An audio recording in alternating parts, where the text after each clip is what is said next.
in this moment. And as I took off my jewelry and gave it to them, two of them ran, one came back and started tapping my pockets. But then he ran off. And as soon as he turned his back and got to the door, I ran behind him. Because I wanted to be in front of my church. If they came back, they would hit me first. I wanted to protect my church. And I began to go downstairs, and as I seen them through the window, seeing them fumbling across the street, wandering, and I jumped in my car, I began to chase them, but I couldn't find them. And I drove up and down Avenue D. So I'm here today, not to continue with this story because you heard it, but I'm here today because houses of worship need to be protected. We need to be protected. I want to go through just a few notes of mine. Because the media, for some reason, you portray black men as criminals. My church can't get no sympathy nor empathy. If you recall, 2 months ago, I turned in a young man that was wanted for murdering another young man on the Q train. The family called me, and I told them that he must turn himself in. And they agreed, and they trusted me. And when we got to the end of the surrender, the media portrayed me as the bling bling bishop. They portrayed my car. They talked about my fizzy jacket. They talked about me. And they did not even want to talk anymore about what the bishop has done. This was a man that was wanted for murder. This was a man that was alleged to commit a crime against a New Yorker. One of, if not the greatest city in the world. And after that, my life changed. Because all the media started to plaster me, not as a bishop, but as a black man that was convicted, that has a felony. And nobody else wanted to talk about what Mr. Whiyehead has done. So nobody wanted to talk about that. The young man turned himself in and surrendered. Everybody wanted to talk about the bling bling bishop that the media portrayed. And then they wanted to go, oh, he was convicted for scheme to defraud, grand larceny. And then, as a black man, they always bring up our past. They always bring up our past. But they don't want to say that Bishop Whiyehead was illegally convicted. They don't want to say that they forged search warrants in order to convict me. They don't want to talk about how they hid all the evidence and lied to my attorneys to convict me. But everybody wants to talk about that I went to prison. Typical black man. Let's talk about my father, Arthur Miller, who was killed when I was 6 weeks old, beat and strangled to death by 16 police officers by the 77th precinct. And I had to grow up without a father. I didn't have nobody to teach me how to be a man because of the color of my father's skin. But yet, my church, nobody can empathize or sympathize with us. You want to know why? Because you're plastering their pastor, his past. And nobody wants to talk about these 3 men that came into this church and violated us. We are a house of worship. It doesn't matter if we're black, brown, white, Asian. It doesn't matter. Why are we missing the point? Why isn't it enough media talking about what happened to my church? My wife has not stopped crying. My daughter has not stopped crying yet. My members have not stopped crying yet. Nobody's empathizing with my church. They don't even want to come to church no more. I was on the phone with one of my preachers. She said, Bishop, I'm scared to answer the phone. It just brings so much anxiety. They're beating up on you, Bishop. What are we supposed to do? I'm a black man in America.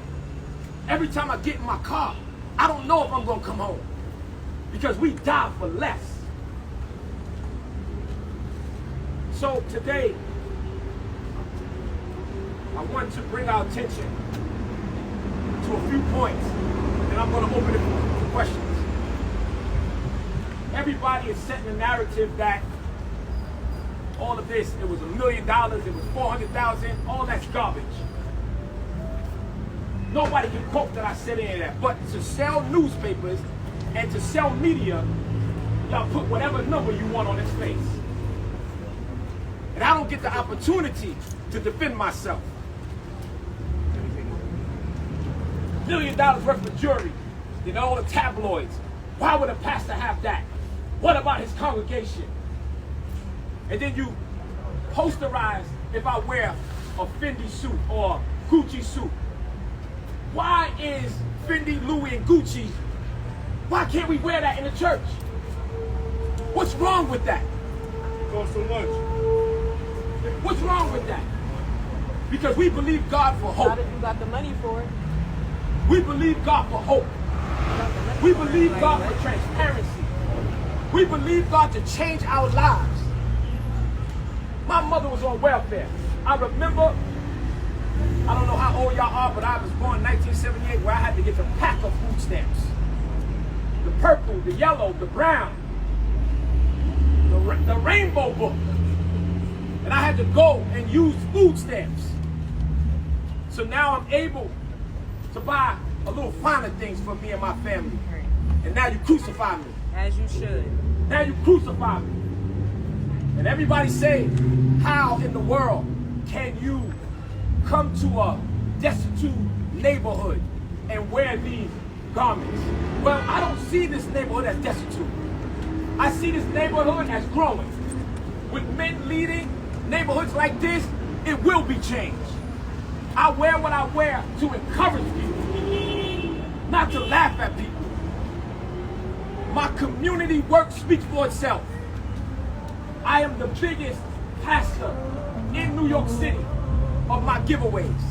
Last year, I shut down on Thanksgiving and I spent $25,000 to feed 30 families. Go buy what you want. The year before that, I did the same thing. Google it, you'll see it. Every Christmas, I give away thousands of toys. Where is that in the media? Where is that in the tabloids? I go to prisons. I have gang walks. Gang members call me and ask me for advice. I bring gang members to talk to captains and inspectors. I bridge the gap between the streets, the church, and politics. Where is that in the media? Why do we always gotta tear black men down? I don't see y'all talking about Joel Osteen and his jets and his houses. I don't see y'all talking about his tailored suits. But as soon as a black man has a tailored suit, he's a criminal. And y'all build a narrative. Oh, he was in prison and he must have knew something about a robbery. Are you kidding me? Let my church give us some sympathy. Empathize with us in this season. This only happened 5 days ago. We're mourning. We're hurting. We had to get on the floor. So why y'all making the pastor get on the floor? Why y'all beating me up like this? Why are you doing what you're doing?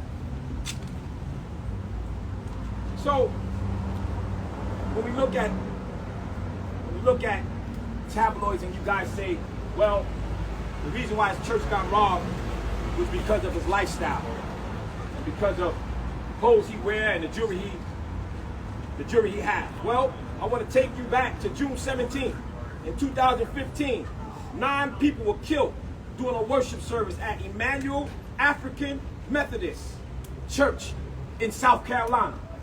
That pastor didn't have chains. That pastor didn't have a nice car.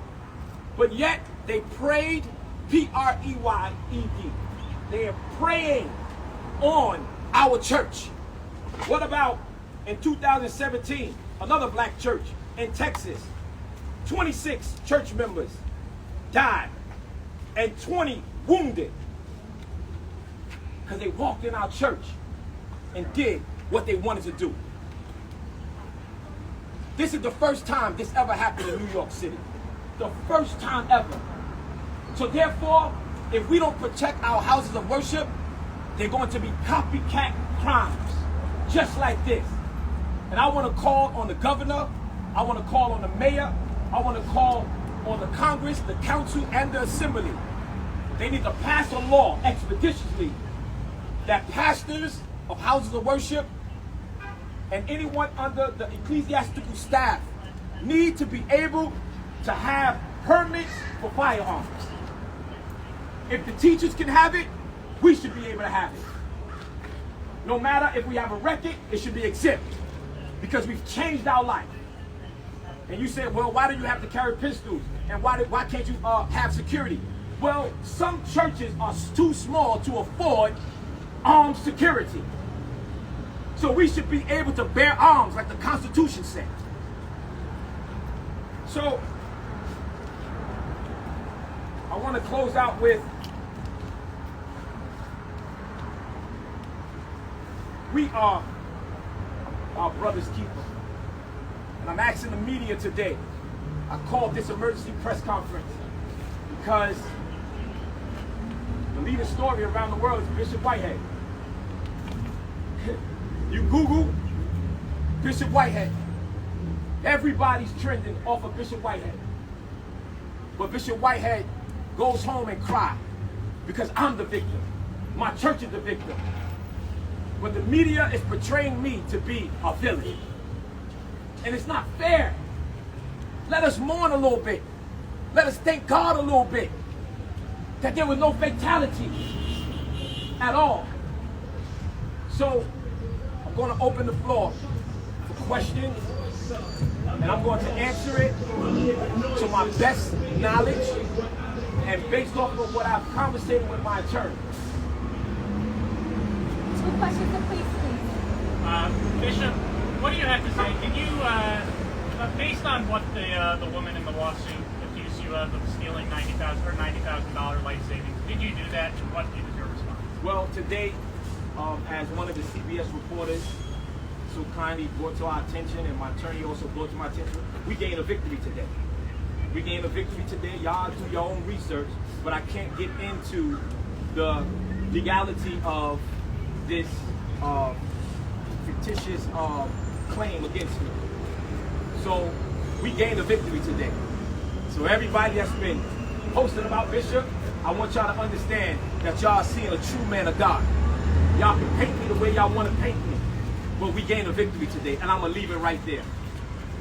And also, have you spoken with the mayor since yesterday? Yes. What did you talk about? 2 questions. He just encouraged me to keep my head strong. So actually the numbers, the 400,000 and the 1 million, they come straight from the NYPD. That's how we're reporting it. And I actually asked the NYPD how they got those numbers. They said the victim of the crime reports the numbers. So I was wondering first, how did the $400,000 number come up, and then how did it go up to $1 million? You have to ask the NYPD for that. Can't I ask said you. to ask you. No, I'm telling you to ask them. That's the question we're not going to address at this time. Yeah. So next, who's another question? Is there a more accurate number that we can report?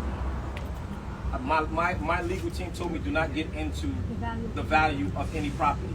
So you guys do your research. You guys do what you have to do, but those numbers are inaccurate. Where's the, were the items insured? You have to. That's a legal question. Anybody else with a question? Go ahead, man. The Department of Interfaith in regards I can't hear you, ma'am. Have you spoken to the Department of Interfaith in regards to the situation of the religion? counseling? Well, we have really been taking our time because this has been a traumatic experience. So I've been having my church in therapy this week. So my main focus right now is to make sure that my church is okay. And all of those meetings will come. All of those meetings will proceed. I'm hoping that the governor will reach out to me so we can have a sit down, since I am the first pastor to ever be robbed in history in New York City. So I'm waiting for the governor to reach out to me. I'm also just waiting for all elected officials that can pass laws, sit down with me, and I'm definitely going to address that. So, before you helped turn the young man in after the shooting on the subway, I remember when last year you ran, of course, for Brooklyn Borough President. Yes. And during that campaign, you accepted a loan, $150,000 from a woman down in Miami, Josette Bayoro.